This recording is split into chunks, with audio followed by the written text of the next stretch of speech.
देखो ब्रेक की इतनी ज़्यादा ज़रूरत नहीं है, ऑल्दो मेरा तो मन हो रहा है लेने का, बट नहीं लेते हैं, क्योंकि अगर ब्रेक ले लेंगे कल के लिए प्रिपेयर भी तो होना है अच्छे से, और आज तुम्हें जल्दी छोड़ देंगे, तुम अच्छे से अपना और भी रिविजन जो करना होगा, सुबह उठ के रिविजन करना होगा कर लोगे, और फिर उसके बाद शाम को सेशन में आ जाओगे।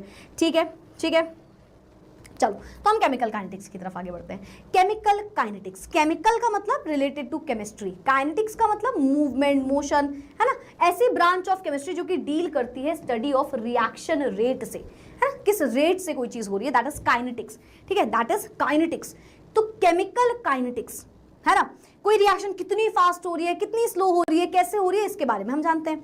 अब देखना, जब हम रिएक्शन का रेट निकालते हैं तो हम बहुत फास्ट रिएक्शन का भी रेट नहीं निकालते, कुछ रिएक्शंस बहुत फास्ट होती हैं, हम उनका रेट नहीं निकालते, है ना, जो चीज बहुत तेजी से हो रही है आइडियली उसका रेट हम नहीं निकालते हैं। फिर कुछ रिएक्शन होती है जो बहुत फास्ट रिएक्शन, जैसे कि न्यूक्लियर एक्सप्लोजन, जैसे कि न्यूक्लियर एक्सप्लोजन, है ना, बहुत फास्ट रिएक्शन है, रेट निकालना बहुत डिफिकल्ट है ना। तो अच्छा सॉरी, ऊपर स्लो लिखा था फास्ट, तो न्यूक्लियर रिएक्शन, है ना, न्यूक्लियर एक्सप्लोजन, ये हमारा क्या हो गया, वेरी फास्ट रिएक्शन, बहुत तेजी से हुई रिएक्शन, रेट निकालना आसान नहीं था। बहुत स्लो रिएक्शन होती है, जैसे अभी अभी हमने देखा रस्टिंग, भाई ऐसी रिएक्शन जिसको होने में सालों लग रहे हैं, भाई 1 साल लग गया, अब 1 साल बैठ के कौन देखेगा क्या उसका स्पीड है, क्या उसका यू कैन से रेट है, तो वो भी नहीं। तो हम किसका रेट निकालते हैं, मॉडरेट रिएक्शन का निकालते हैं। हम किसका रेट निकालते हैं, मॉडरेट रिएक्शंस का रेट निकालते हैं। रेट होता क्या है, रेट ऑफ द रिएक्शन होता क्या है, किसी भी रिएक्शन में अगर हम बोले उसका रेट बताओ, तो उसके जो कॉन्सेंट्रेशन है उसे डिवाइड कर दो उसके टाइम से, तो वही होता है उस रिएक्शन का रेट। मतलब अगर रिएक्टेंट की बात करें तो रिएक्टेंट का कॉन्सेंट्रेशन डिवाइडेड बाय टाइम, है ना, एंड अगर मैं प्रोडक्ट की बात करूं तो प्रोडक्ट का कॉन्सेंट्रेशन डिवाइडेड बाय टाइम, और ये जो बराबर आता है यही होता है हमारा रेट ऑफ द रिएक्शन। ठीक है, तो रेट ऑफ द रिएक्शन होता है क्या, रेट ऑफ द रिएक्शन और रिएक्शन रेट जो है वो एक स्पीड बता रहा है जिससे वो रिएक्शन जो है, जो उसमें जो रिएक्टेंट है वो कन्वर्ट हो रहा होगा प्रोडक्ट में। अब रेट ऑफ रिएक्शन 2 तरीके से निकाला जाता है, एक होता है एवरेज रेट और एक होता है इंस्टेंटेनियस रेट। ये क्या होते हैं मैम, एवरेज रेट मतलब लॉन्ग टाइम पीरियड में जो रेट है, मतलब 1 minute, 2 minute, 5 minute, 10 minute, that is अपना लॉन्ग टाइम पीरियड। और इंस्टेंटेनियस एक पर्टिकुलर इंस्टेंट पे, छोटे से टाइम पीरियड पे जब आप निकालोगे, दैट इज उसका इंस्टेंटेनियस रेट। ठीक है, एवरेज रेट और इंस्टेंटेनियस रेट में फॉर्मूला तो सेम ही होता है, बस ये बहुत छोटे से टाइम पीरियड के लिए होता है, उसमें डिफरेंशिएशन लेके आते हैं और वहां पे सिंपल लेके आते हैं। चलो समझते हैं, मैंने बोला ए से, अच्छा चलो लिखा ही हुआ है, ए से मुझे मिला बी, ठीक है, या ए प्लस बी से मुझे मिला सी, कुछ भी बोल सकते हो, ए प्लस बी वाली रिएक्शन लो। मैंने बोला ए में बी को जोड़ा तो मुझे सी मिला। ठीक है, मैंने बोला चलो इसका रेट ऑफ रिएक्शन बताओ, और जो रेट ऑफ रिएक्शन है वो एवरेज कंडीशन में बताना। तुमने बोला अच्छा मतलब एवरेज रेट ऑफ रिएक्शन बताना है, तो मैम जो भी इसके रिएक्टेंट का कॉन्सेंट्रेशन है, यानी कि ए का concentration divided by time, time को मैं टी लिख देती हूँ, ठीक है, चलो लिख देते हैं, अच्छा टाइम, और बराबर है मैम बी के कॉन्सेंट्रेशन के डिवाइडेड बाय टाइम, वो बराबर है सी के कॉन्सेंट्रेशन के डिवाइडेड बाय टाइम। ठीक है, तो ये जो डेल्टा आ रहा है, जो चेंज आ रहा है ए बी और सी में, उसे ही आप बोलते हो रेट ऑफ रिएक्शन। अब एक रिएक्शन में रिएक्टेंट टाइम के साथ जो है कम होता है ना, और प्रोडक्ट विद टाइम इंक्रीज करता है, ग्राफ तो हम पढ़ ही चुके हैं उसमें। तो रिएक्टेंट जो है वो कम हो रहा है, माइनस लगा देंगे हम उसमें, रिएक्टेंट कम हो रहा है, माइनस लगा देंगे, प्रोडक्ट बढ़ रहा है, प्लस लगा देंगे। तो रेट ऑफ रिएक्शन है क्या, concentration of the reactant divided by time equals to concentration of the product divided by time, और रिएक्टेंट में माइनस साइन, प्रोडक्ट में प्लस साइन। ठीक है, तो ये होता है रेट ऑफ रिएक्शन। समझ में आया रेट ऑफ रिएक्शन क्या होता है, समझ में आया रेट ऑफ रिएक्शन क्या होता है। रेट ऑफ रिएक्शन क्या होता है, जो भी रिएक्टेंट या प्रोडक्ट का कॉन्सेंट्रेशन है उसमें जो चेंज आ रहा है डिवाइड कर देंगे हम उसको टाइम से। अगर रिएक्टेंट की बात कर रहे हैं तो क्योंकि रिएक्टेंट विद टाइम कम होता है तो उसमें माइनस साइन, प्रोडक्ट की बात कर रहे हैं तो विद टाइम बढ़ेगा तो उसमें पॉजिटिव साइन। तो ये हमारा रेट ऑफ रिएक्शन हो गया। इंस्टेंटेनियस में क्या होता है, डी लगा दोगे, D A by D T, एक स्मॉल टाइम, छोटे से टाइम पीरियड में। अच्छा एक और चीज होती है, एक और चीज में क्वेश्चन घुमाता है, rate of appearance and rate of disappearance. With time जो हमारा रिएक्टेंट होता है वो डिसअपीयर होता जाता है ना। डिसअपीयरेंस में क्या आएगा, डिसअपीयरेंस में क्या आएगा, ये डेल्टा ए का कॉन्सेंट्रेशन जो है डिवाइडेड बाय टाइम, है ना, और अपीयरेंस किसका, और यहां पे ये भी लिख सकते हो delta B divided by time, है ना। और अपीयरेंस किसका हो रहा होता है, अपीयरेंस तो मैम प्रोडक्ट का हो रहा है, डेल्टा सी का कॉन्सेंट्रेशन डिवाइडेड बाय टाइम। अच्छा डिसअपियरेंस ऑलरेडी माइनस होता है, मतलब मैं ऑलरेडी बोल रही हूँ रेट ऑफ डिसअपियरेंस मतलब वो कम हो रहा है, तो उसमें ऑलरेडी आगे माइनस लगा है, मतलब जो वैल्यू है आप उसको नॉर्मल लिख सकते हो। ठीक है, हम इसे एक क्वेश्चन से भी समझ लेंगे। Perfect perfect perfect. क्या आपको रेट ऑफ रिएक्शन समझ में आया सभी को? क्या हम सभी को रेट ऑफ रिएक्शन समझ में आया इन द चैट बॉक्स? जल्दी से बताओ, क्या हमें रेट ऑफ रिएक्शन समझ में आ गया? Waiting for your answers. क्या हमें रेट ऑफ रिएक्शन समझ में आ गया? नीचे टाइम है डेल्टा टी, नीचे इस डेल्टा टी टाइम, और ऊपर हमारे पास कॉन्सेंट्रेशन है। ठीक है, परफेक्ट परफेक्ट। अगर ये समझ में आ गया तो वेरी गुड। नहीं देखो, रेट ऑफ डिसअपियरेंस ऑलरेडी हम बोल रहे हैं वो ऑलरेडी कम हो रहा है, हमें पता है, तो ऑलरेडी माइनस लगा है उसके आगे। ठीक है, परफेक्ट परफेक्ट। तो हमें ये सब समझ में आ गया ना, आगे बढ़ते हैं। किस किस फैक्टर पे रेट ऑफ रिएक्शन डिपेंड करता है? पहले तो कॉन्सेंट्रेशन ऑफ द रिएक्टेंट पे, अभी अभी हमने देखा रेट ऑफ रिएक्शन कॉन्सेंट्रेशन पे डिपेंड कर रहा है, डिवाइडेड बाय टाइम, है ना। जनरली कॉन्सेंट्रेशन बढ़ने पे रेट ऑफ रिएक्शन बढ़ता है ना। कॉन्सेंट्रेशन बढ़ेगा, रेट ऑफ रिएक्शन बढ़ेगा। किस तरीके का रिएक्टेंट ले रहे हो उस पर डिपेंड करेगा, है ना। नेचर, जैसे कि सॉलिड स्टेट में ले रहे हो, फिजिकल नेचर में स्टेट्स आ जाएंगे, ठीक है, आ जाते हैं। Solid, liquid, gas. Catalyst rate of reaction को बढ़ाता है तो directly proportional, catalyst rate of reaction को बढ़ाएगा without taking part in it. Temperature generally, term use करना जनरली, मैम क्यों, 100% क्यों नहीं, आर्हेनियस इक्वेशन में होता है। ठीक है, जनरली ज्यादातर टेम्परेचर बढ़ाने पे रेट ऑफ रिएक्शन बढ़ता है, ज्यादातर तो यही होता है, ज्यादातर जनरली, मोस्टली, बट हर बार नहीं। Surface area of the reactant, है ना। आप क्लास 8, 9 या 10th, क्या आप अगर आप सरफेस एरिया बढ़ा दोगे तो क्या होगा? सरफेस एरिया बढ़ा दोगे, रेट ऑफ रिएक्शन में फर्क पड़ेगा। कोई मुझे बताएगा कैसे? डायरेक्टली प्रोपोर्शनल या इनवर्सली प्रोपोर्शनल? मैं तुम्हें याद दिलाती हूँ, मैंने तुम्हें एक एग्जांपल दिया था, शुगर का एग्जांपल दिया था, है ना, वुड का एग्जांपल दिया था। शुगर के छोटे छोटे पार्टिकल्स हैं और शुगर का बड़ा सा पार्टिकल है, सरफेस एरिया बढ़ने पे रेट ऑफ रिएक्शन कैसे होता है। और एक बार पल्वराइज्ड वुड है और एक बार वुड का एक ब्लॉक है, तो कौन ज्यादा क्या होगा, तो इस पर कैसे डिपेंडेंट होता है, डायरेक्टली या प्रोपोर्शनली, इनवर्सली, सॉरी, डायरेक्टली और इनवर्सली, डायरेक्टली इनवर्सली। सोचना, ये छोटा सा वो है शुगर का पार्टिकल और ये बड़ा सा पार्टिकल है। ठीक है, छोटे छोटे शुगर के पार्टिकल्स हैं और एक बड़ा सा पार्टिकल है। ठीक है, ठीक है। अब मैंने क्या बोला? मैंने बोला यहाँ पे सरफेस एरिया बढ़ रहा है, सरफेस एरिया बढ़ रहा है ज़्यादा जगह से, मतलब मुझे डिसोशिएट करना है, डिसॉल्व करना है किसी में, तो ये कैसा होगा? ये डायरेक्टली प्रोपोर्शनल होता है। ठीक है, ये पूरी तरीके से इस पे प्रोपोर्शनल होगा सरफेस एरिया पे। क्या ये बात समझ में आई? इसको यहीं पे रख दो।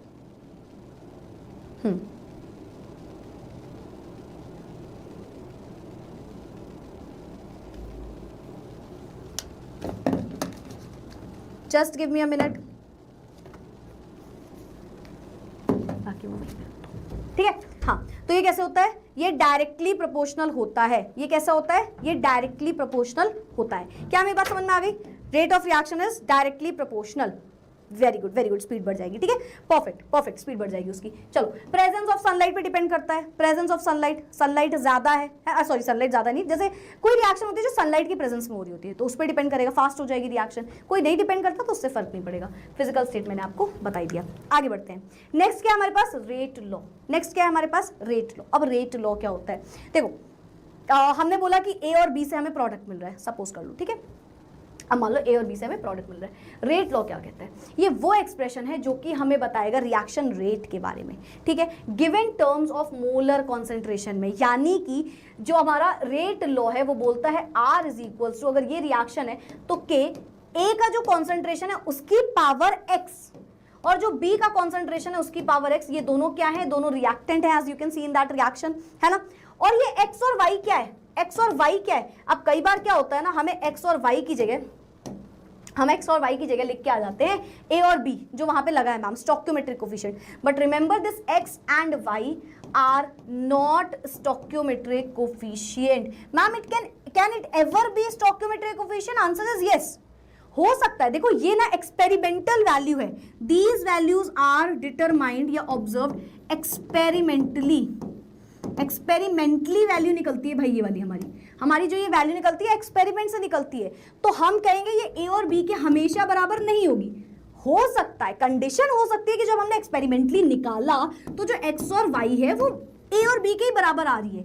हो सकता है, बट वो एक्सपेरिमेंट के बाद देखेंगे। ऐसा नहीं कि हम अपने आप मान लेंगे कि स्टोइकोमेट्रिक कोफिशिएंट के बराबर है, नहीं ऐसा नहीं होगा, ऐसा बिल्कुल भी नहीं होगा। मैम और कितना टाइम लगेगा? मेरे ख्याल से अभी 10 बजे तक वाइंड अप कर देंगे, ठीक है। चलो, तो यहाँ पे क्या समझ में आया? हमें समझ में आया कि ये जो x और y है ये हमारी एक यू कैन से एक्सपेरिमेंटल वैल्यू जो निकालने से पता चलती है। हम अपने आप से नहीं बोलेंगे कि वो स्टोइकोमेट्रिक कोफिशिएंट के बराबर है। तो रेट लॉ क्या बता रहा है? रेट लॉ बोल रहा है कि जो r की वैल्यू है वो डायरेक्टली प्रोपोर्शनल होती है a के पावर, जो a रिएक्टेंट है उसके कॉन्सेंट्रेशन a पे, उसके कॉन्सेंट्रेशन सॉरी किसी की पावर पे, और b के कॉन्सेंट्रेशन की पावर पे। जब आप प्रोपोर्शनैलिटी हटाते हो तो ये कांस्टेंट आता है, इसे आप बोलते हो rate constant. Rate constant, velocity constant भी बोल सकते हो उसको, है ना, रेट कांस्टेंट और वेलोसिटी कांस्टेंट। अच्छा, रेट लॉ समझ में आ गया। अब आते हैं मैम रेट कांस्टेंट के बारे में थोड़ा सा बता दीजिए, के बताया है, ठीक है, समझ लो। इक्वल होता है ये रेट ऑफ रिएक्शन के जब कॉन्सेंट्रेशन हर एक रिएक्टेंट का आप 1 मोल रख दो। सुनना, मैंने बोला R इज इक्वल्स टू के, ए की कॉन्सेंट्रेशन और बी की कॉन्सेंट्रेशन। लेट सपोज x और y, लेट सपोज मैंने बोला कि जो कॉन्सेंट्रेशन ऑफ A है वो 1 है और जो कॉन्सेंट्रेशन ऑफ B है वो 1 है। मान लो मैंने ये लेट किया, अगर ये 1 हो गया तो R इज इक्वल्स टू के हो गया ना। तो अगर मुझसे ये डेफिनेशन बोलेगा तो मैं क्या लिखूंगी कि it is equal to the rate of reaction. ये रेट ऑफ रिएक्शन के बराबर है। कब बराबर है? कब बराबर है? When concentration of each reactant, जब हर एक रिएक्टेंट का जो कॉन्सेंट्रेशन है मैंने उसे 1 मान लिया। ऑल्सो इसको आप बोलोगे specific reaction rate, specific rate constant, specific reaction rate, ठीक है। तो ये अपना रेट कांस्टेंट हो गया। अब रेट कांस्टेंट में ना हमसे फॉर्मूला पूछता है। रेट कांस्टेंट हमसे क्या बोलता है? हमसे बोलता है फॉर्मूला निकालो, मतलब यूनिट निकालो रेट कांस्टेंट की, ठीक है। तो के की यूनिट निकाल सकते हैं आप। सुना अगेन, रेट क्या होता है? कॉन्सेंट्रेशन किसी भी चीज का डिवाइडेड बाय टाइम। जब हम कॉन्सेंट्रेशन बोलते हैं ना तो हम मोलारिटी की बात कर रहे होते हैं, number of moles upon time, number of moles upon volume whole divided by time, ठीक है। तो ये क्या होता है? मोल पर लीटर डिवाइडेड बाय टाइम, ये होता है मोल पर लीटर डिवाइडेड बाय टाइम। अब सुनना, मोल पर लीटर डिवाइडेड बाय टाइम तो हमारा रेट की वैल्यू है, रेट ऑफ रिएक्शन निकालने की। बट जब हम के निकालेंगे तो वो क्या होगा? मोल पर लीटर की power 1 minus n second inverse. अब हम कंफ्यूज हो गए, टाइम मतलब सेकेंड होता है, ठीक है। मोल पर लीटर और टाइम को सेकेंड लिख देना, मोल पर लीटर, टाइम को हम सेकंड लिख देंगे। अब हम कंफ्यूज हो गए, आई कैन अंडरस्टैंड, हम सब कंफ्यूज हो गए कि ये यहाँ पे n क्या आ गया, what is this n, what is this n, ठीक है। बाकी तो समझ में आ गया, सेकंड ऊपर चला गया, सेकंड इनवर्स मोल पर लीटर सेकंड हो गया, बट ये n क्या है? तो n समझने के लिए हम नेक्स्ट स्लाइड में पहले समझेंगे, फिर हम इस स्लाइड में आएंगे। नेक्स्ट टॉपिक है हमारे पास ऑर्डर ऑफ रिएक्शन, किसी रिएक्शन का ऑर्डर। अब ऑर्डर ऑफ रिएक्शन सुनना ध्यान से, हम रेट लॉ समझ गए, रेट ऑफ रिएक्शन समझ गए, रेट कांस्टेंट समझ गए। ऑर्डर ऑफ रिएक्शन क्या है? जो हमने x और y बोला था ना कि जो रेट ऑफ रिएक्शन है वो बराबर है, रेट ऑफ रिएक्शन बराबर है a के कॉन्सेंट्रेशन पे और b के कॉन्सेंट्रेशन पे, इसकी पावर x इसकी पावर y, है ना, और यहाँ पे लगा था k, है ना। नाउ नेक्स्ट है हमारे पास ऑर्डर ऑफ रिएक्शन। ये बताता है कि ये जो आपने x और y लिखा है, अगर आप इसका एक सम निकाल लो तो वो होता है order of reaction which is denoted by n। Refer करता है पावर डिपेंडेंस पे, जो पावर्स लगी हुई है पावर्स पे, ठीक है, of the rate of concentration of each reactant. याद क्या करना है? ऑर्डर ऑफ रिएक्शन मतलब पावर, ऑर्डर मतलब पावर, ऑर्डर ऑफ रिएक्शन मतलब पावर, ऑर्डर ऑफ रिएक्शन मतलब power. It is determined experimentally again, क्योंकि x और y एक्सपेरिमेंटली आ रहा है तो ये भी एक्सपेरिमेंटली आता है। ये जीरो भी हो सकता है, इंटीजर भी हो सकता है, फ्रैक्शन भी हो सकता है। ऑर्डर ऑफ रिएक्शन मतलब कैसे डिपेंड कर रहा है, कैसे डिपेंड कर रहा है ना, a की पावर 1 पे डिपेंड कर रहा है, b की पावर 1 पे डिपेंड कर रहा है, कैसे डिपेंड कर रहा है? हो सकता है डिपेंड ही ना कर रहा हो, इनडिपेंडेंट हो किसी के कॉन्सेंट्रेशन पे, तो वो होता है हमारे पास ऑर्डर ऑफ रिएक्शन। तो हो सकता है a की पावर 1 पे डिपेंड कर रहा हो, है ना, तो वो हो गया फर्स्ट ऑर्डर रिएक्शन। हो सकता है a की कॉन्सेंट्रेशन 2 पे डिपेंड कर रहा हो, सेकेंड ऑर्डर रिएक्शन। हो सकता है a पे डिपेंड ही ना कर रहा हो, है ना, a पे कोई डिपेंडेंसी ही ना हो, जीरो ऑर्डर रिएक्शन, है ना। इस तरीके से ऑर्डर ऑफ रिएक्शन हमारा आता है। तो x प्लस वाई होता है अपना n। तो ये n क्या है? This is nothing but x plus Y, यानी कि a का जो कॉन्सेंट्रेशन में पावर आया और b का जो पावर आया उसका सम निकाल लिया है हमने, ठीक है। तो हमें ऑर्डर ऑफ रिएक्शन मिल गया। अच्छा, नेक्स्ट टर्म आता है हमारे पास मॉलिक्यूलैरिटी। अभी ऑर्डर ऑफ रिएक्शन हम पढ़ेंगे डिफरेंट डिफरेंट। मॉलिक्यूलैरिटी क्या होता है? मॉलिक्यूलैरिटी किसी भी रिएक्शन नाम से समझो, मॉलिक्यूल से रिलेटेड, है ना। कितने नंबर ऑफ रिएक्टिंग स्पीशीज है, या मॉलिक्यूल बोल लो, कितने मॉलिक्यूल्स आपस में रिएक्ट कर रहे हैं, वही एक तरीके से हमें बताता है molecularity. Molecularity of the reaction is the number of reacting species, जिसमें एटम्स हो सकते हैं, आयंस हो सकते हैं, मॉलिक्यूल्स हो सकते हैं, जो कि एक एलिमेंट्री रिएक्शन में पार्टिसिपेट कर रहा होगा। क्वेश्चन आता है बोर्ड में। एलिमेंट्री रिएक्शन क्या होती है? ऐसी रिएक्शन जो कि 1 स्टेप में हो, एक स्टेप में जो रिएक्शन होती है वो एलिमेंट्री रिएक्शन होती है। सिर्फ एलिमेंट्री रिएक्शंस का ही हम निकालते हैं मॉलिक्यूलैरिटी। क्या होता है मॉलिक्यूलैरिटी? कितने मॉलिक्यूल्स रिएक्ट कर रहे हैं आपस में प्रोडक्ट बनाने के लिए, दैट इज इट्स मॉलिक्यूलैरिटी। ठीक है, ये जीरो नहीं हो सकती, ऐसा थोड़ी है कोई आपस में टकराया ही नहीं, कोई रिएक्ट ही नहीं किया, ये नहीं हो सकता। ये फ्रैक्शन में नहीं हो सकती, आधा मॉलिक्यूल टकराया, ऐसा नहीं हो सकता, पूरा एक मॉलिक्यूल टकराएगा, एक मॉलिक्यूल आके रिएक्ट कर रहा होगा, तो ये ना ही तो जीरो होगी, ना ही तो जीरो होगी, ना ही तो फ्रैक्शन में होगी। ठीक है, अभी इस चार्ट पे हम वापस आएंगे। फिलहाल मॉलिक्यूलैरिटी और ऑर्डर ऑफ रिएक्शन में हमसे डिफरेंस भी पूछ लेता है। पहला डिफरेंस, जब हम मॉलिक्यूलैरिटी की बात करते हैं तो ये किस में हो रहा है? मॉलिक्यूलैरिटी वो नंबर ऑफ रिएक्टिंग स्पीशीज हैं जो कि आपस में कोलाइड करेंगी और हमें प्रोडक्ट देगी। और ऑर्डर ऑफ रिएक्शन क्या है? वो तो कॉन्सेंट्रेशन, जो पावर्स का सम है ना, जो पावर्स का जो कॉन्सेंट्रेशन की पावर लगी ना, उसका सम है ऑर्डर ऑफ रिएक्शन। ठीक है, ये एक थ्योरेटिकल कॉन्सेप्ट है और ये तो एक्सपेरिमेंटली डिटरमाइन किया जाता है। ये हम देख के बता सकते हैं, 3 आपस में टकराए, 2 आपस में टकराए, है ना मॉलिक्यूल्स, तो वो देख सकते हो, ये एक्सपेरिमेंटली है। इसकी वैल्यू कैसी है? इंटीग्रल वैल्यूज आएंगी केवल, है ना, यानी कि इसकी वैल्यू इंटीजर के टर्म्स में आ रही होगी, है ना, इंटीग्रल वैल्यू आ रही होगी, सॉरी, इसकी वैल्यू 1 2 3 ऐसे आएगी। बट अगर हम इसकी बात करें, 1 2 3 भी हो सकती है, 0 भी हो सकती है, 0 भी हो सकती है, फ्रैक्शन भी हो सकती है, इसकी कभी भी 0 नहीं होगी, है ना, कोई टकराएगा नहीं, कोलिजन नहीं करेगा, तो प्रोडक्ट हमारे पास नहीं बनेगा। एक इसमें देखो अभी यहाँ पे लिखा नहीं है, यहाँ पे ये चीज लिखी नहीं है, बट हमें पता है ये किस में होता है? एलिमेंट्री रिएक्शंस में, ये एलिमेंट्री रिएक्शंस में होता है, और ये हर रिएक्शन में, एलिमेंट्री कॉम्प्लेक्स सब में हो सकता है। तो एक ये भी डिफरेंस है। ठीक है, तो हमें इन दोनों का डिफरेंस भी पूछ देगा तो हम बता लेंगे इजीली। अब आते हैं हम ऑर्डर ऑफ रिएक्शन में, डिफरेंट ऑर्डर ऑफ रिएक्शन पढ़ेंगे। पहली रिएक्शन है स्यूडो ऑर्डर रिएक्शन। स्यूडो मतलब होता है झूठा, नकली, ठीक है, समथिंग झूठा, फेक, यू कैन से फेक। ठीक है, मतलब जैसा है वैसा है नहीं। ठीक है, दैट इज अपना pseudo. Reaction that appears to be first order, ऐसे रिएक्शन हमें लग रहा है वो फर्स्ट ऑर्डर है, but it is actually higher order reaction. मतलब हमें लग रहा है कि वो जो रिएक्टेंट है उसकी कॉन्सेंट्रेशन 1 पे डिपेंड कर रहा है, बट वो ज्यादा पे डिपेंड कर रहा है ना, या हमें लग रहा है ज्यादा पे डिपेंड कर रहा है और वो 1 पे डिपेंड कर रहा है। तो सूडो मतलब झूठा, फेक, नकलीपन दिखाना, that is pseudo order reaction. For example hydrolysis of Easter. अब हम ऑर्गेनिक पढ़ के आए, तो ईस्टर क्या होता है? RCOOR। अगर मैं इसमें वाटर मिला दूं in the presence of N acid, तो ये मुझे क्या बना के देगा? ये बना के देगा RCOOH एंड RORH, है ना। हमने पढ़ा है, ये तो हमने ऑर्गेनिक में पढ़ ही लिया ना अभी तक, कि जब हम कार्बोक्सिलिक एसिड को अल्कोहल से मिलाते, एस्टेरिफिकेशन, इसको उल्टा कर दो तो एस्टेरिफिकेशन बन रहा है ना। हाइड्रोलिसिस ऑफ एस्टेरिफिकेशन, एस्टेरिफिकेशन यानी कि कार्बोक्सिलिक एसिड में अल्कोहल को मिलाते हो तो ये 3 चीजें मिलती हैं। अब हमने क्या सोचा इस रिएक्शन में? हमने क्या सोचा? हमसे बोला रेट ऑफ रिएक्शन बताओ, रेट ऑफ रिएक्शन। तो मैंने बोला अच्छा ठीक है, एक तो रिएक्टेंट ये है ना, यानी कि RCOOR, है ना। मान लो इसकी पावर 1 है, आगे कुछ नहीं, 1, मान लो एक्सपेरिमेंटली जो वैल्यू आई है 1 आई है, ठीक है। और फिर H2O का कॉन्सेंट्रेशन पावर 1, और H+ भी इसमें ऐड किया है तो H+ की पावर 1। हमने ये किया, बट बाद में देखने में पता चला हमारे हिसाब से इसका ऑर्डर ऑफ रिएक्शन 3 आना चाहिए, बट एक्चुअली में ये गलत हुआ। कितना आया? 1 आ गया, 1 आ गया। वो डिपेंड ही नहीं कर रहा एसिड पे, क्योंकि एसिड एज अ कैटलिस्ट गया था, एसिड जैसा गया था वो वैसा ही बाहर निकल आया, तो एसिड का तो कॉन्सेंट्रेशन जोड़ा ही नहीं गया। इस वजह से एसिड का जो कॉन्सेंट्रेशन था उसको तो जोड़ा ही नहीं गया।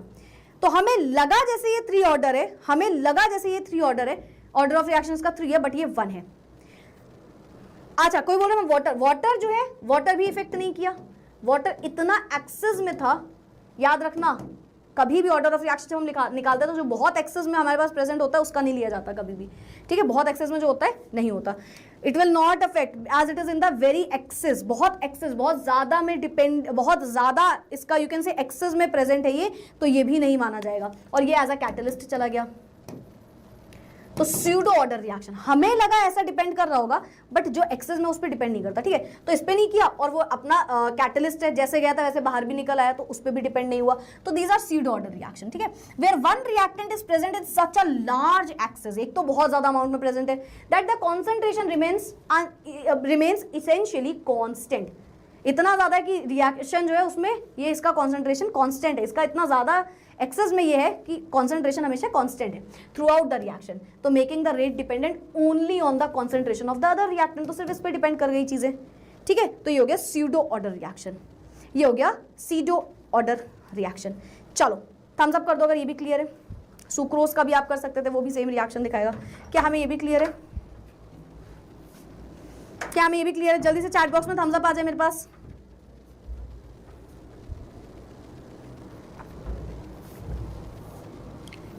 ठीक है, वेरी गुड वेरी गुड, चलो थम्स अप आ गया, आगे बढ़ते हैं। जीरो ऑर्डर रिएक्शन, ए के कॉन्सेंट्रेशन जीरो पे डिपेंड कर रहा है जो प्रोडक्ट बन रहा है, मतलब कोई डिपेंडेंसी नहीं है ना, प्रोडक्ट सही लिखा है, ठीक है, मतलब कोई फर्क नहीं पड़ रहा। मैं सारे ग्राफ बता दिए तो अब सिर्फ ग्राफ का ओवरव्यू देखना, कोई डिपेंड ही नहीं कर रहा, उससे फर्क ही नहीं पड़ रहा ऑर्डर पे। जीरो ऑर्डर रिएक्शन, कोई रेट पे डिपेंड ही नहीं कर रहा पूरी तरीके से। अच्छा एक और चीज, इसमें जो डेरिवेशंस होती हैं आपके में नहीं आएंगी। यस, जो डेरिवेशंस है वो आपके में नहीं आएंगी। अगर आप नहीं पढ़ के जा रहे हो derivation, all fine, all okay, कोई दिक्कत नहीं है, no need to worry about it, no need to worry about it, ठीक है। चलो अब हम क्या बोलेंगे, अगर डेरिवेशन पढ़नी भी है तो मैंने ऑलरेडी डेरिवेशन भी पढ़ाई हुई है, अगर आप चाहो तो डिटेल वीडियो में देख सकते हो वो चीज़। अगर if you want to know anything in the detail manner तो वहाँ पे देख सकते हो। आप अभी फिलहाल फॉर्मूले पे ध्यान दो। तो फॉर्मूला क्या आएगा यहाँ पे फॉर्मूला आएगा A is equals to A naught minus K T. क्या है मैम ये सब, चलो समझते हैं। ए क्या है, ए नॉट, और ए क्या है, इनिशियल कॉन्सेंट्रेशन। ये क्या है, ए नॉट इनिशियल कॉन्सेंट्रेशन। ए क्या है, रिमेनिंग कॉन्सेंट्रेशन, फाइनल या फिर रिमेनिंग कॉन्सेंट्रेशन। कई जगह पे ए को A minus A naught minus X, sorry A minus X भी लिख देते हैं, है ना। तो आप ये चीज याद रखना, रिमेनिंग कॉन्सेंट्रेशन। के क्या है, rate constant, rate constant. T क्या है, टाइम, ठीक है। तो ये होता है अपना rate constant. A is equals to A naught minus K T. A is equals to A naught minus K T. A पे डिपेंड नहीं कर रहा जो प्रोडक्ट बन रहा है, ए पे डिपेंड नहीं कर रहा जो हमारे पास प्रोडक्ट बन रहा है, ठीक है। अच्छा अब एक बात और सुनना, हमें ना टी हाफ निकालने को भी बोल देता है, हमें ना वो टी हाफ यानी कि हाफ टाइम पे, मतलब 50%, जब टाइम 50% रिएक्शन हुई है तब बताओ क्या निकालोगे। तो 50% के लिए आप निकालते हो, 50% के लिए आप जो फॉर्मूला लगाते हो वो होता है ए नॉट अपॉन 2k। ये हाफ ऑर्डर रिएक्शन है इसकी, हाफ ऑर्डर रिएक्शन, ठीक है, हाफ। क्या आप जेईई और नीट की प्रिपरेशन करना चाहते हो? ऑर्डर रिएक्शन, ये हाफ ऑर्डर रिएक्शन है। टी हाफ निकालने को बोलेगा तो हम क्या बोलेंगे, के अपॉन 2, सॉरी टी हाफ बोलेगा तो A naught upon 2k। A naught समझ में आ गया, इनिशियल कॉन्सेंट्रेशन है। ए क्या है, फाइनल, इसको कई जगह एज आई सेड, इसको कई जगह ए माइनस एक्स भी बोलते हैं, ए माइनस एक्स, है ना, ऐसे लिख सकते हो अगर लिखना हो, बुक्स में लिखा रहता है। बट आप ये याद रखना, रिमेनिंग कॉन्सेंट्रेशन, रिमेनिंग बचा हुआ कॉन्सेंट्रेशन, है ना, बचा हुआ कॉन्सेंट्रेशन। क्वेश्चन से समझा दूंगी, कोई दिक्कत नहीं है। ए अपॉन 2k आ गया, परफेक्ट। क्या हमें ये समझ में आ गया जीरो ऑर्डर रिएक्शन में? मैम ये पढ़ के 23 मार्क्स ला सकते हैं? बिल्कुल ला सकते हो यार, पर तुम कल का न्यूमेरिकल सेशन बस मत छोड़ना। अगर आज तुम पढ़ने आए हो तो कल का न्यूमेरिकल सेशन भी मत छोड़ना, ठीक है। कॉन्सेंट्रेशन की यूनिट क्या होती है, कॉन्सेंट्रेशन क्या होता है, मोल पर लीटर, वही मोलैरिटी ना, number of moles upon volume of solution. Time की यूनिट सेकंड लेना है हर जगह, क्लियर है, क्लियर है, आगे बढ़ जाए, परफेक्ट, आगे बढ़ते हैं। सेकंड ऑर्डर नहीं आएगा बेटा, जीरो और फर्स्ट ऑर्डर पढ़ के जाओ। रेट, अच्छा फर्स्ट ऑर्डर रिएक्शन मतलब समझ लो पहले, ए की पावर 1 पे डिपेंड कर रहा है और इससे बन रहा है हमारे पास प्रोडक्ट, इससे बन रहा है हमारे पास product. Depends only upon one concentration of the reactant, केवल एक पे डिपेंड कर रहा है, केवल और केवल एक पे डिपेंड कर रहा है, तो वो होगा हमारा first order reaction. Perfect perfect. यहाँ पे अगर आपको बोलूँ मैं ऑर्डर ऑफ रिएक्शन निकालो तो यहाँ पे कैसे निकालोगे, यहाँ पे फॉर्मूला होगा T is equals to 2.303 upon K log base 10 A naught upon A, ठीक है, ए नॉट अपॉन ए, ये फॉर्मूला आएगा 2.303 upon K log base 10 A naught upon A. Actually exponential में निकालोगे तो दूसरा फॉर्मूला आता है, बट आपको जरूरत नहीं पड़ेगी। अगर हमें लॉग बेस 10 करना है तो 2.303 से मल्टीप्लाई करना will be the right choice, ठीक है। परफेक्ट परफेक्ट, ये आपका आ जाएगा। बाकी सब सेम है, बाकी सब सेम है। Initial concentration, remaining concentration, again A minus X लिख देते हैं कई बार, क्योंकि मैंने खुद ही बोल दिया रिमेनिंग कॉन्सेंट्रेशन, बचा हुआ कॉन्सेंट्रेशन इज रिमेनिंग कॉन्सेंट्रेशन, ठीक है। तो a माइनस एक्स लिखना चाहो लिख लो, a upon a minus x, ऐसे लिखा रहता है कई बुक्स में, a upon a minus x, चाहो तो लिख लो, कोई दिक्कत नहीं है, और चाहो तो ऐसे लिख लो, एक ही बात है वो, ठीक है। a is initial, a not is initial concentration यहाँ पे, फिर उसमें से माइनस कर देना जो कम हुआ है कॉन्सेंट्रेशन, तो a माइनस एक्स भी लिख सकते हो आप इसको अगर चाहो तो। यस, टी हाफ निकाल ले इसका टी हाफ तो बड़ा आसान होता है formula, T half is equals to 0.693 divided by K, ये होता है इसका टी हाफ। और देखो इसीलिए इसका जब ग्राफ निकालते हो तो ये कैसा है, इनवर्सली प्रोपोर्शनल है, कैसा है, इनवर्सली प्रोपोर्शनल है टी पे के। क्लियर है बात, क्लियर है बात, जल्दी से ग्राफ सारे पढ़ा चुकी हूं मैं ऑलरेडी, इसलिए ग्राफ नहीं है इसमें, ग्राफ ऑलरेडी हम सारे पढ़ चुके हैं, 20 मिनट का वीडियो है, ग्राफ नहीं पढ़ा है तो देख लेना वहां पे जाके, ठीक है। Tomorrow will start at 7 PM again, कल 7 बजे शुरू हो जाएंगे, सारे न्यूमेरिकल करेंगे हम इससे रिलेटेड, सारे न्यूमेरिकल करेंगे हम इससे रिलेटेड। फर्स्ट ऑर्डर रिएक्शन हो गया, ठीक है। लास्ट टॉपिक है आज का, लास्ट है ना भाई, चलो लास्ट टॉपिक है आज का, ध्यान सुनना, कोलिजन थ्योरी, कोलिजन थ्योरी, बहुत ध्यान सुनना मेरी बात को। ये पार्टिकल्स आपस में आए, टकराएंगे, जब टकराएंगे तो रिएक्शन होगी, है ना, ऐसे टकराएंगे तो रिएक्शन होगी, ठीक है मैम। कोलिजन थ्योरी ये कहती है कि किसी भी केमिकल रिएक्शन को होने के लिए only occur between the particles, जब ये कोलाइड करते हैं, है ना, रिएक्शन आगे बढ़नी है तो इन्हें टकराना पड़ेगा आपस में, टकराएंगे तो रिएक्शन आगे बढ़ेगी। Yes ma'am. अब सुनना, टकराने के लिए मॉलिक्यूलैरिटी समझ गई ना, कैसे एंगल, स्पेसिफिक, ये सब। देखो किसी भी पार्टिकल को टकराने से, उसके टकराने से केवल रिएक्शन आगे नहीं बढ़ती, सुनना मेरी बात ध्यान से, केवल अगर, रुक जाओ फोन रख लेती हूँ मैं, अगर केवल पार्टिकल्स आपस में कोलाइड कर रहे हैं तो ऐसा नहीं है कि उससे प्रोडक्ट बन जाएगा, वो कैसे कोलाइड कर रहे हैं, जो कोलिजन हो रहा है वो कैसे हो रहा है, मतलब specific rotation, specific direction, specific angle पे होता है, तो उसी कोलिजन से प्रोडक्ट बनता है, हर कोलिजन से प्रोडक्ट नहीं बनता। तुम पढ़े जा रहे हो, पर हर पढ़ने वाला बच्चा नंबर नहीं अच्छे ला पाता, सच है या नहीं है? पढ़े जा रहे हो, पता ही नहीं है क्या स्ट्रैटेजी अपनानी है, क्या ज्यादा इंपॉर्टेंट है फोकस देना है, क्या क्वेश्चन लगाने हैं, किस तरीके से लगाने हैं, कौन से क्वेश्चन लगाने हैं, नहीं, हम तो पढ़े जा रहे हैं, उठ के सुबह उठ के एनसीईआरटी पढ़ने बैठ गए, 10 दिन हो गए, वही बस पढ़े, कोई भी स्पेसिफिक बुक सब पूरा पढ़ते जा रहे हैं, सब कुछ पढ़ते जा रहे हैं, अच्छी बात है, लेकिन एक स्पेसिफिक स्ट्रैटेजी भी तो बनानी पड़ती है ना। सिर्फ रीडिंग करते जा रहे हैं हम अच्छे नंबर ले आएंगे, नहीं होता ऐसा, है ना। तो स्पेसिफिक कोलिजन का ही प्रोडक्ट मिलता है हमें, स्पेसिफिक कोलिजन से ही कह लो प्रोडक्ट मिलता है हमें। Yes ma'am. अब दो टाइप की एनर्जी हम समझेंगे इससे रिलेटेड, सुनना, किसी भी पार्टिकल के पास खुद की कुछ एनर्जी है, वो टकरा रहा है, ठीक है, तो कुछ उसके पास इनिशियल एनर्जी है ना, लेकिन हमने बोला कि इनिशियल एनर्जी से प्रोडक्ट हर बार नहीं बन रहा, तो उसे कुछ मिनिमम एनर्जी चाहिए होगी ताकि प्रोडक्ट बने, उसी एनर्जी को आप बोलते हो एक्टिवेशन एनर्जी। तुम रीडिंग कर रहे थे, तुम्हें लग रहा है यार केवल रीडिंग से ना मार्क्स नहीं बनेंगे, तुम्हें चाहिए एक एक्टिवेशन एनर्जी, तुम्हें एक स्ट्रैटेजी चाहिए, दैट इज एक्टिवेशन एनर्जी। और जब इन दोनों को मिला देते हैं तभी तुम अच्छे नंबर लेके आते हो, यानी कि यहां पे मिलती है हमें थ्रेशोल्ड एनर्जी, ठीक है। क्या बोला मैम ने, समझाती हूँ, क्या बोला मैम ने, आई सेड कि कोलिजन होता है जब तो हमें प्रोडक्ट मिलते हैं आपस में टकराने से, जब आपस में पार्टिकल्स टकराते हैं कोलिजन होता है, प्रोडक्ट मिलता है, पर हर कोलिजन से प्रोडक्ट नहीं मिलता, ठीक है। एक्टिवेशन एनर्जी वो कम से कम लीस्ट पॉसिबल एनर्जी है जो कि केमिकल रिएक्शन के स्टार्ट होने के लिए चाहिए होती है। इतनी एनर्जी तो मिनिमम चाहिए ही है, मिनिमम, मतलब मैंने बोला 10 जूल की एनर्जी होनी चाहिए, अच्छा गिब्स फ्री एनर्जी की यूनिट लगा लेना जूल, ठीक है, एनर्जी है तो जूल, अच्छा 10 जूल की एनर्जी होनी चाहिए। अब एनर्जी होनी तो चाहिए 10 जूल की, बस स्टार्टिंग पर मैम उसके पास 2 ही जूल है, तो उसे कितने जूल और चाहिए मैम, 8 जूल और चाहिए, 8 जूल और चाहिए, तो वो उसकी एक्टिवेशन एनर्जी, मिनिमम एनर्जी जिसको अगर मैं दे दूंगी तो वो कोलिजन अच्छे से कर पाएगा।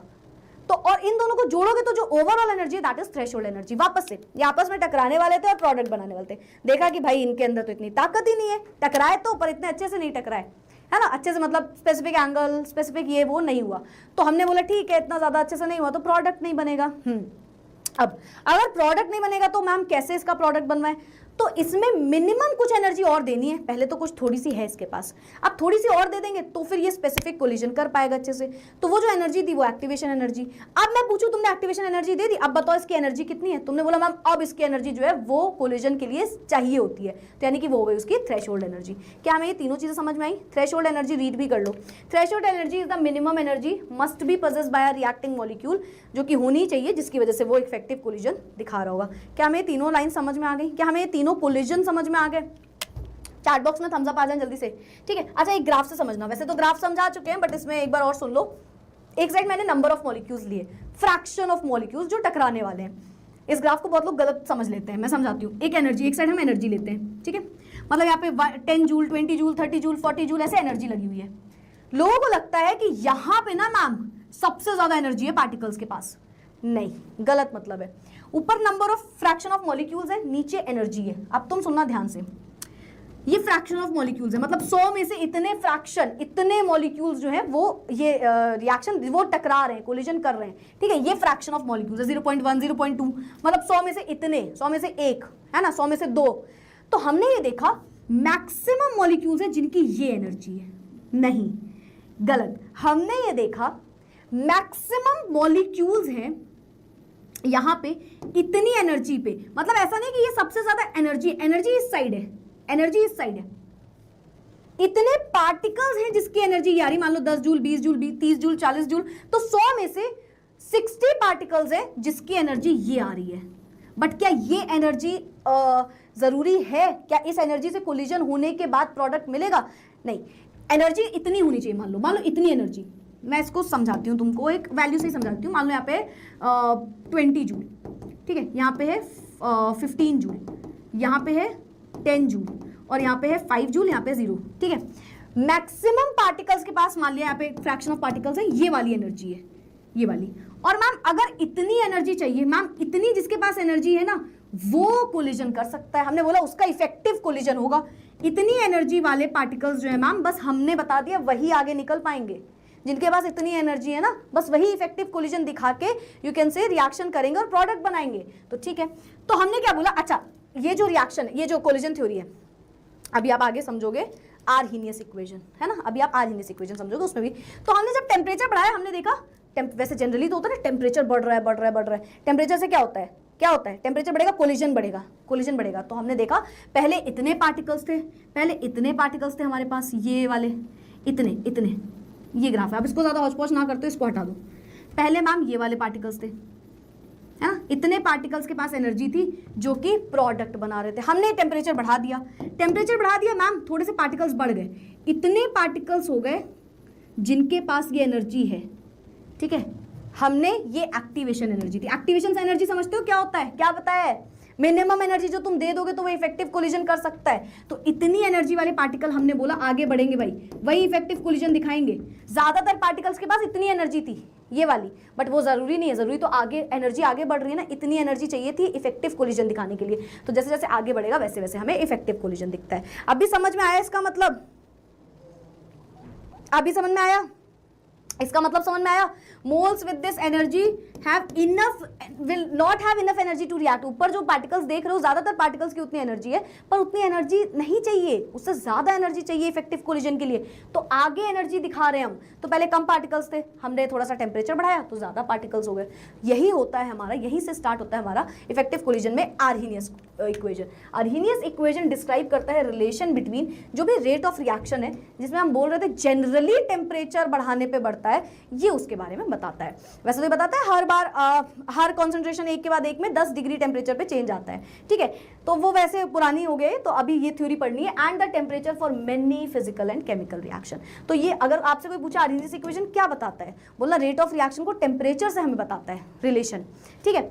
तो K is equals to, formula याद करेंगे हम, K is equals to capital A into E minus E upon RT। हर एक का मतलब समझ लो। E क्या है? Activation energy, activation energy. अभी मैं बताती हूँ, नीचे वाला फॉर्मूला ज्यादा इंपॉर्टेंट है। हम लर्न करके ये जाते हैं, बट हमसे क्वेश्चन इससे पूछ लेता है, ठीक है। अभी दोनों समझाती हूँ।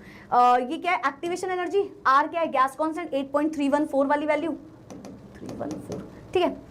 T क्या है? टाइम, ठीक है, सॉरी टाइम नहीं, टेम्परेचर, यहाँ पे टेम्परेचर है, टेम्परेचर, ठीक है। ई क्या है, एक्सपोनेंशियल कांस्टेंट, है ना। के क्या है, रेट कांस्टेंट। ए क्या है, आर्हीनियस कांस्टेंट, ठीक है। तो ये इनकी वैल्यूज हो जाएगी। समझ में आया, उनको समझ में आई ये वाली बात? क्या हम सभी को ये वाली बात समझ में आ गई? In the chat box. अब तो वैसे मेरे से कम बोला जा रहा है, बहुत ही ज्यादा, बहुत कम बोला जा रहा है अभी। समझ में आया, जल्दी से बता दो। हाँ, परफेक्ट परफेक्ट, थम्स अप करके बताओ यार तुम, पहले मुझे थम्स अप करके बताओ, क्या तुमको सभी को ये सब समझ में आया? आर्हीनियस इक्वेशन समझ में आई? एक A is Arrhenius constant, collision frequency भी बोल सकते हो, चलेगा चलेगा। 8 अच्छा, कई वो लोग बोलते हैं हम 0.08 वाली वैल्यू ले लें। नहीं, जब हम 8.314 ले रहे हैं उसका रीजन ये होता है कि वो उसकी यूनिट क्या होती है, जूल पर मोल पर केल्विन, तो जब इस यूनिट पे लेते हैं तो ये वैल्यू होती है, ठीक है, वो नहीं लेंगे यहाँ पे। Temperature, T is temperature, it is the collision between the particle per unit time. अगर आप ए को डिफाइन करोगे तो आप ऐसे कर सकते हो। परफेक्ट वाला समझ में आ गया हमें ये चीज। इंपॉर्टेंट क्वेश्चंस वैसे तो मैंने करा दिए, मतलब क्वेश्चंस की पीडीएफ भी भेजी हुई है, हर एक नोट्स में भी आपको मिल जाएगी, पहली चीज। दूसरी चीज, अच्छा ये तो बताया नहीं, ये क्या है, ये क्या है मैम? अगर डिफरेंट टेम्परेचर पे, हमें कई बार 2 टेम्परेचर देखो और 99% क्वेश्चन इधर वाले से आप पूछ लेता है, उससे ज्यादा इसका इंपॉर्टेंस होता है, उससे ज्यादा इसका इंपॉर्टेंस दे देता है वो, ठीक है, उससे ज्यादा इसका इंपॉर्टेंस दे देता है। पर ये होता क्या है, ये होता क्या है? तो यहाँ पे वही same activation energy and all, temperature different है, 2 डिफरेंट टेम्परेचर पे है, ठीक है। तो हायर वाले से लोअर वाले का कॉन्सेंट्रेशन माइनस कर देना, कल हम इस पे क्वेश्चन भी करेंगे। और K2/K1 है ना, 2 चीजों के बारे में जो हमसे पूछ रहा होता है, ठीक है। होता क्या है, रेट ऑफ रिएक्शन को टाइम से कंपेयर कर रहे हो तो, अगर 2 बार टेम्परेचर से कंपेयर कर रहे हो तो, अगर 2 बारों में 2 चीजों के बीच में पूछा है तो log K2/K1 is equals to EA/2.303 T2 minus T1, 2 temperature की बात हो रही है, divided by T1 into T2। क्या ये सबको समझ में आ गया अच्छे से? एकदम अच्छे समझ में आ गया? तुम्हें बस बहुत सारे थम्स अप आ जाए जिसमें सिर्फ थम्स अप दिख रहा हो, सिर्फ थम्स अप दिख रहा हो। भाई ग्राफ मैं ऑलरेडी समझा चुकी हूँ, ग्राफ आप देख सकते हो रिकॉर्डेड में, ठीक है। तीनों चैप्टर्स खत्म हो गए, समझ में आया? Temperature in kelvin, temperature should be in kelvin, ठीक है, परफेक्ट। क्वेश्चंस हम कल करेंगे, और साथ ही साथ जो क्वेश्चंस आता, टाटा बाय बाय, फिर मिलेंगे, दैट्स इट।